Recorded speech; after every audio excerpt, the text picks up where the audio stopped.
এই জন্য তো আমরা আন্দোলন করিনি, তোমাদের জন্য আমরা আন্দোলন করি। আমরা আমাদের জন্য আন্দোলন করছি, আমরা আমাদের জন্য আন্দোলন করছি। আমরা তোমাদের কারোর জন্য আন্দোলন করি, তোমাদের মতো কুত্তার বাচ্চাগুলোর জন্য আমরা আন্দোলন করিনি। আমাদের ছাত্রদের ব্যবহার করে এরা এখন সুবিধা নিচ্ছে। আমরা নৌকা ডুবাইছি ধানের শীষ লাগানোর জন্য না, আমরা ধান লাগানোর জন্য আমরা নৌকা ডুবাইনি। আমরা নৌকা ডুবাইতে চাইনি, আমাদের দাবি এটা ছিল না। আমরা কেউ নৌকা ডুবাইতে চাইনি,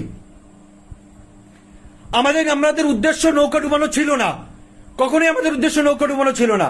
আমরা কেউ নৌকা ডুবাইতে চাইনি। কি হচ্ছে দেশে, এগুলা কি হচ্ছে, কারা করতেছে এগুলা? দেশের সম্পদ সব নষ্ট করে ফেলতেছে, দেশের সম্পদ সম্পূর্ণ সব নষ্ট করে ফেলতেছে। এইগুলো তো আমরা চাইনি ভাই। ছাত্ররা কই এগুলো? একটা জায়গা করে স্টুডেন্টরা ইয়ে করতেছে।